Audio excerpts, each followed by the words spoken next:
त्रिशा एक अमीर घर की लाड़ प्यार में पली हुई लड़की है। उसका सपना था कि वो भी और बच्चों की तरह घर से बाहर निकलकर बड़े कॉलेज में जाकर पढ़े, लेकिन उसके पिता नहीं चाहते थे कि उसकी बेटी उसकी आंखों से कहीं दूर चली जाए। इसीलिए उसके पिता त्रिशा के कमरे में पहुंचकर बड़े स्पीकर में जोर जोर से गाने बजाकर नाचने गाने लगते हैं, जिसके कारण त्रिशा का इंटरव्यू कैंसिल हो जाता है। अब त्रिशा अपना मूड ठीक करने के लिए वो अपने दोस्त के घर बर्थडे पार्टी में एंजॉय करने चली जाती है और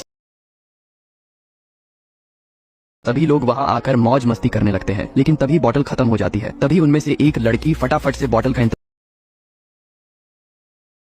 इंतजाम कर देती है। बॉटल डिलीवर करने वाला लड़का विशाल को देखते हुए सभी लड़कियां फ्लैट हो जाती हैं कि इतने में एक लड़की बोलती है, तुम्हारी शर्ट पर कुछ लगा है। इतने में विशाल अपने बटन खोलकर अपने एप्स दिखा देता है, जिसे देखते हुए सारी लड़कियां उसकी दीवानी हो जाती हैं। तभी विशाल कहता है, बाहर पुलिस की बहुत चेकिंग चल रही है, आप बुरा न माने तो मैं कुछ देर यहाँ ठहर सकता हूँ। लड़कियां हाँ कर देती। अब विशाल उनके साथ ही खूब मौज मस्ती और नाचने गाने लगता है और त्रिशा और विशाल में आपसी दोस्ती बढ़ जाती है। त्रिशु ओवर हो जाती है। अब उसे वॉशरूम जाना था। विशाल त्रिशु की मदद करता है। इसी बीच दोनों में फिजिकल हो जाता। अगली सुबह वो दोनों एक दूसरे कभी ना मिलने का वादा करते हैं और अपने अपने रास्ते निकल पड़ते हैं। लेकिन अब त्रिशु के ऊपर बहुत बड़ी मुसीबत आने वाली है। अब त्रिशा परेशान होकर हॉस्पिटल में चेकअप कराने के लिए जाती है तो उसे पता चलता है कि त्रिशा प्रेग्नेंट है। अब त्रिशा काफी गंभीर समस्या में फंस चुकी थी। अब वो घर आकर रोने लगती है। अब वो एक बर्थडे पार्टी में जाती है, लेकिन वहाँ पर चुपचाप बैठी रहती है और किसी से भी बात नहीं करती। पार्टी से निकलने के बाद त्रिशा कार में रोती हुई फैसला कर लेती है कि वो इस बच्चे को जन्म देगी। अब अगले दिन वो जॉगिंग कर रही होती है कि उसे याद आ जाता है कि वो तो प्रेग्नेंट है। अब वो जॉगिंग छोड़कर अपने पापा के पास आकर बैठ जाती। तभी उसके पापा त्रिशा से पूछते हैं, बेटा क्या हुआ, आज इतनी जल्दी जॉगिंग से कैसे आ गई तुम? तभी त्रिशा कहती है, पापा मुझे आपसे सीरियस बात पर डिस्कशन करनी है। उसके पापा कहते हैं, बोलो बेटा क्या हुआ? त्रिशा कहती है, पापा मैं प्रेग्नेंट हूँ। उसके पापा कहते हैं, बेटा तुम मुझसे मजाक तो नहीं कर रही? त्रिशा कहती है, नहीं मैं मजाक नहीं कर रही। उसके पापा कहते हैं, तुम प्रेग्नेंट कैसे हो सकती हो भला, कब, कहाँ और कैसे हुआ? अब त्रिशा और उसके पापा के बीच इस मैटर को लेकर काफी बहस हो जाती है। अब रात में